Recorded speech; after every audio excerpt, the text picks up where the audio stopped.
Rahayu, rahayu ingkang sarwi pinanggih, rahayu sagung dumadi. Selamat sore rekan kawanku, khususnya pecinta kanal Kimohan dimanapun kalian berada. Selamat bergabung dengan kanal Kimohan. Agendanya sore ini berada di kebun subscriber Kimohan, melihat lalat buah beranak pinak di kebun ini. Terbukti buah jeruk berserakan. Tolong disot ke sana. Disot ya, pelan aja. Buah jeruk berserakan. Lalat buah sudah beranak pinak, beranak cucu di kebun ini.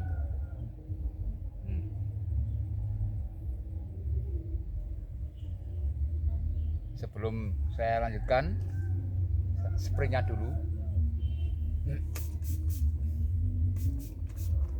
Nanti biar bisa disaksikan sendiri rekan-rekan kawan.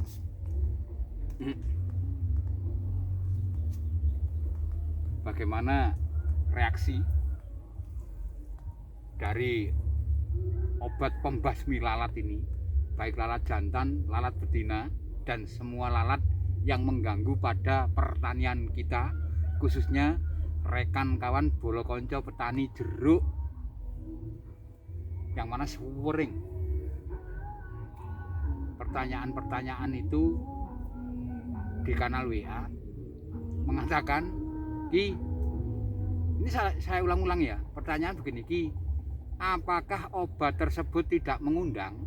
Bro, obat ini ibarat kita akan memperdaya tikus dan kucing. Ibaratnya obat ini adalah ikan asin yang sudah diberikan racun. Ini formula, susu formula ini khusus ini untuk lalat buah, yang mana ini makanan dan sudah dikasih racun. Membikin Kimohan syuting beberapa hari ini, 2 hari ini agak temperatur agak naik Kimohan, karena ada sebagian dari tetangga kebun di subscriber Kimohan ini mengatakan, wah itu malah mengundang. Kalau dikatakan seperti itu jangan diaplikasikan di pagar saudaraku ya. Kayak ini aja di tengah kebun kayak Kimohan. Sudah mulai berjatuhan kemerutuk, karena yang jatuh jeruk sudah hitungannya ton ini. Kita gak usah mengundang, gak usah memancing, kita kasih makanan aja sudah dimakan, dikeromot, dan akhirnya nanti akan lambat laun mati. Kita tunggu saja sambil kita berjagung ria di sini. Gimana kan juga bercerita di kebun subscriber Kimohan 3-4 hari yang lalu ada berjatuhan seperti ini. Tapi bukan jatuh karena lalat buah. Kalau bukan karena lalat, ya Kimohan katakan bukan itu. Murni itu gugurna gugur layu. Nah, gugur layu diakibatkan apa, Ki? Gugur layu itu diakibatkan terlalu overload buahnya, terlalu lebat buahnya. Jadi dahan ranting jeruk itu sudah tidak kuat lagi menyuplai nutrisi pada sekian ribu butiran jeruk itu, akhirnya pohonnya nggak kuat, meranggas, merana. Kalau dengan bahasa di tempat Kimohan itu londot nggak kuat. Kalau ini Kimohan pastikan ini lalat buah ini, pasti lalat buah ini. Sudah mulai berdatangan terus, berjatuhan. Lalat buah kayak begini nih. Inilah yang memupuskan harapan sedulur kita, khususnya yang berbudidaya jeruk. Tapi lalat buah itu juga sama juga yang menyerang pada cabai, pada tomat, pada apel, sama penyakitnya juga lalat buah itu. Kebanyakan di rekan kawan Kimohan itu mesti yang di ending terakhirnya, di final terakhir itu kejadian kayak ini. Sudah ratusan petani yang kejadian kayak ini. Nah, ini bagaimana ini cara supaya tidak jeruk seperti ini? Kasihan. Kimohan lagi-lagi hanya bilang kasihan. Merawat jeruk itu biayanya mahal, saudaraku. Katakanlah ini nyari 1 ton 2 ton ada, dengan harga 10.000 kan sudah 20 juta, uang hilang. Enggak, obat Kimohan itu kalau menghabiskan 5 juta dari awal buah sebesar kelereng sampai panen, udah selamat. Malah sebagian mengatakan, katanya malah mengundang, ini formula susu racun ini, racun untuk lalat buah, makanan ini bagi mereka, khususnya lalat buah. Sambil nunggu ini Mas Putih, sebentar ya, saya tak ambil hati dulu, rupanya ada yang memanggil Kimohan nih. Oh juga di shot Mas, ada yang berjatuhan Mas.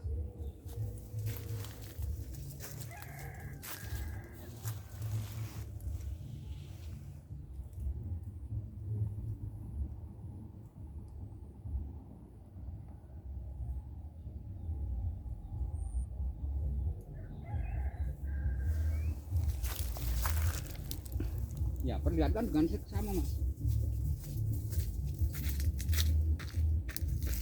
Ya, ini kayak peyek nih. Ini.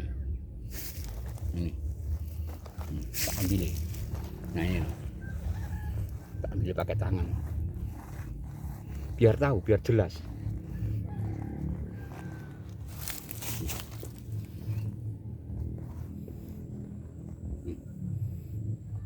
Jatuh lagi.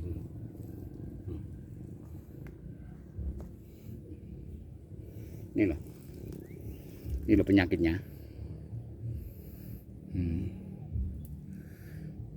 Nih penyakitnya. Ya ini. Kayak peyek.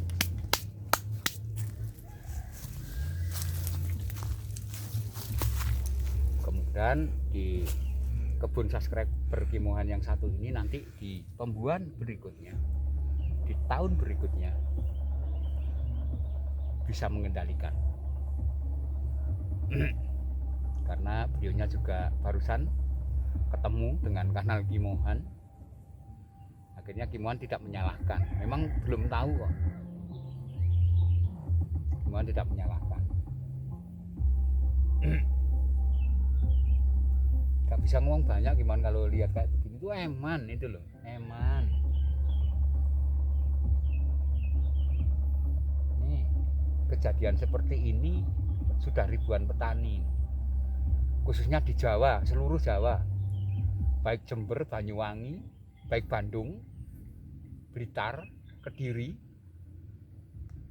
Rekan kita dari Nganjuk juga ya. Iya. Nganjuk masih kecil jeruknya ya. Iya. Kecil, masih kecil. Di Merauke, di Papua juga sama, ada serangan seperti ini.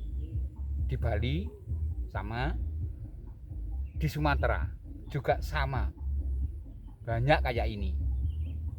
Yang malah jarang itu, hanya ngeblok itu malah sedulur kita yang di Kalimantan. Beruntung mereka yang di lahan gambut itu. Keluhannya mesti kalau yang di lahan gambut itu, Ki, jeruk saya menguning. Setelah saya pelajari, tolong kirim videonya pada Mas Kurdi ya. Setelah dikirim, tak pelajari. Itu geblekan nanamnya. Geblekan itu apa sih, Ki? Geblekan itu tanpa drainase. Harusnya kita di lahan basah, di MDPL rendah, yang banyak air tentunya, itu persiapkan sebelum menanam. Kasih drainase yang dalam. Minimal 60 cm minimal, lebih dalam lebih tinggi. Nanti lebih dalam artinya kan tokongan semakin lebih naik. itu perakaran jeruk aman. Yang sudah mengirim gambar juga rekanku, saudaraku yang mengirim gambar dari Nganjuk, itu jenengan itu tanamnya geblekan, harusnya dikasih drainase yang dalam. Itu jeruknya umur 3 tahun menguning semuanya satu lokasi. Itu caranya bagaimana? Caranya kadung sudah tertancap, umur 3 tahun masih kerdil kayak itu dan daunnya menguning satu blok, itu didalamkan drainasenya. Ya, selama drainase didalamkan, jangan pernah menaburkan kohe dulu, tunggu sampai kering tanahnya. Nanti kalau sudah tanahnya kering, nah, silahkan pupuknya pakai dikocor dulu. Kita seperti meramut jeruk yang masih muda, walaupun jeruk jenengan sudah usia 3 tahun. Dan di cabang dalamnya Kimuan amati dari video itu semrawut, banyak cabang-cabang cacing yang dibiarkan, kayak tumbuhnya TSG, metode tumbuh semau gue. Itu cabang-cabang kecil yang di dalam jeruk itu habiskan, ya. Lalu drainase didalamkan, jangan dipupuk dulu, nunggu tanahnya kering loh, sampai mancok-mancok nang tangan mas. Tunggu tanahnya kering. Setelah kering, silahkan dipupuk dengan pupuk kocor. Biasanya Kimuan kalau ngocor itu pakai pupuk enggak macam-macam, hanya saduran perbandingan 21 MPK dan ZA. Untuk satu pohon kasih 1 kaleng air full, dikasih 2 genggam pupuk, lalu dilarutkan, lalu dikocor. Bior di dekat bonggol, itu cara menyembuhkan. Setelah itu baru cabang dalamnya, cabang cacing itu dihilangkan. Ya, tuh saudaraku yang di Nganjuk yang sudah kirim gambar. Pertanyaan lagi, Ki, apakah jeruk itu bisa ditanam di MDPL rendah dan bersuhu panas? Bro, Kalimantan apa enggak panas udaranya? Bali apa tidak panas?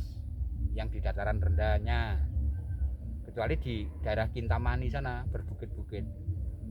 Lalu di Jember, di Banyuwangi itu MDPL-nya cuma 30 dari air laut, ada yang 20. Itu jeruknya ya subur-subur saja, bagus-bagus saja. Varietas yang dipilih harusnya apa Ki? Ya kita nanam yang mudah jual gitu aja. Kita tanam jenis siam. Siam itu jeruk itu fleksibel, ditanam di MDPL tinggi juga mau, di MDPL rendah juga mau. Tuh sama bagusnya. Ya. Tuh jawaban Kimuan. Karena kalau Kimuan jawab lewat di komen YouTube itu terlalu panjang nanti. Kimuan tidak bisa menyampaikan dengan leluasa seperti Kimuan membuat video kayak begini. Ya, oke, terima kasih. Begitu saja. Tentunya ketemu sore ini dengan Kimuan. Mudah-mudahan yang Kimuan sampaikan ini selalu menjadikan manfaat tentunya bagi halayak umum, bagi saudara-saudara kita seluruh Nusantara. Oke, terima kasih. Untuk yang terakhir kali, Dinasir Mutakim. Wassalamualaikum warahmatullahi wabarakatuh. Om Santi, Santi Om.